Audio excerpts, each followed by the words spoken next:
Shabbat Shalom, nous sommes parashat Tazriah Metzora. Nous commençons Pirkei Avot. Donc nous allons dire, expliquer une Mishnah pour rappeler les paroles de nos sages. Ouaya Omer, Im en anili mili, K'sh'ani le'atzmi ma'ani v'im lo arshav ematay. Il dirait trois choses. Que si moi je ne m'occupe pas de moi-même, je ne suis pas d'orgue à moi-même, alors qui c'est qui va le faire pour moi? Et quand je m'occupe de moi-même, alors miani.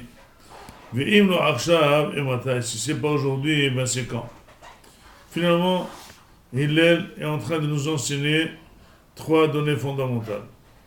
La première donnée est qu'il ne faut pas être déséquilibré, s'occuper de l'autre et ne pas s'occuper de soi.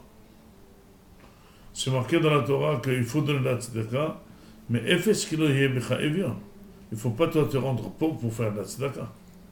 Parce que de manière naturelle, la personne doit s'occuper d'elle-même. Parce que si quelqu'un fait tout pour l'autre, qui c'est qui va s'occuper de lui? Souvent aussi, quand on fait énormément pour l'autre, on devient exigeant, on devient méchant. L'autre ne peut pas nous rendre la contrepartie, on s'énerve, et finalement c'est la meilleure manière d'arrêter de faire pour l'autre. Donc qu'est-ce qu'il faut? Il faut absolument d'abord que tu sois régulier. L'angularité, occupe-toi toi-même. Tu as faim, prépare-toi à manger.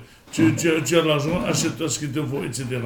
Ne sois pas déséquilibré et faire contre la nature, t'occuper de l'autre et ne pas t'occuper de toi-même. Il faut s'occuper de soi-même. Akadosh a donné le secret à la personne pour s'occuper de sa santé, de sa personne, de sa femme, de sa maison, de ses enfants, etc. etc.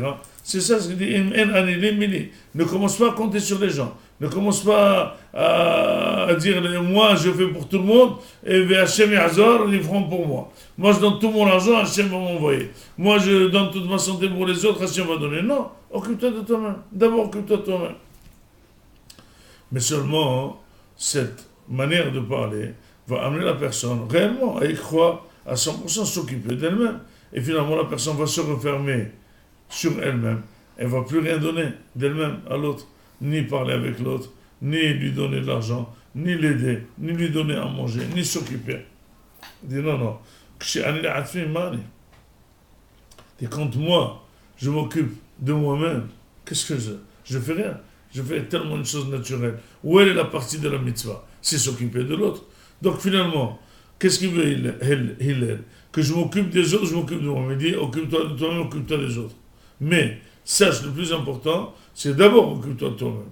Après, tu t'occupes des autres. Maintenant, la juste repartie et l'équilibre des choses, tout dépend de tes bonnes méthodes. Si tu es quelqu'un qui est large, tu vas t'occuper le minimum de toi-même et donner les autres. Si c'est quelqu'un qui aime toi-même, qui est égoïste, tu dis vraiment, tu as raison, je suis dépassé, j'arrive pas à donner à l'autre. Sachez que le Ibn Ezra dirait dans Parashat Beshalach qu'un des détecteurs de la dépression est quand la personne n'aime s'occuper que d'elle-même.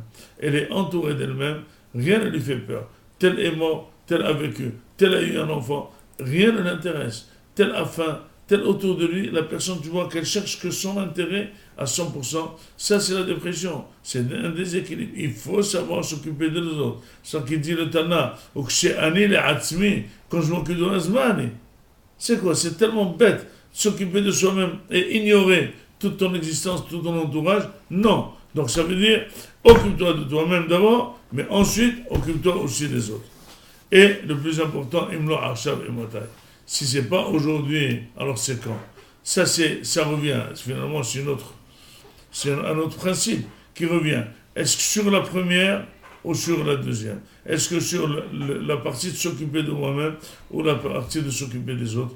Eh bien, tout simplement des deux. Il faut savoir qu'il y a toujours une paresse chez la personne de faire les choses. Quand les choses sont pour elle-même, elle les fait de manière un petit peu plus sérieuse et plus active, mais dès qu'il s'agit des autres, elle devient très paresseuse. Si tu le fais paresseuse, de manière paresseuse, ça veut dire que tu n'attaches pas de l'importance. Ça veut dire que tu penses que c'est en plus donner à manger à l'autre, aider l'autre, lui prendre la valise à l'autre, et donner de l'argent à l'autre. Tu dis, moi, je le rencontrerai, je lui donnerai. Ah bon, c'est comme ça que tu as parlé de ton salaire. Que quand le boss te rencontrera, te donnera le salaire, il faut savoir que l'obligation de s'occuper de soi-même, elle est égale à l'obligation de s'occuper de l'autre, et illico presto. C'est maintenant qu'il faut le faire. Il ne faut jamais laisser traîner, parce qu'on ne sait pas si on aura l'occasion de le faire. On ne sait pas si la situation de pouvoir aider l'autre restera. Peut-être entre-temps, les choses s'inverseront et tu vas toi-même regretter de ne pas avoir fait les choses à temps. Voilà les 3 choses de Hillel HaZaken. Donc, im enani limili, ukhshani atzmi ma'ani, v'im lo achshav, et matai. Shabbat shalom.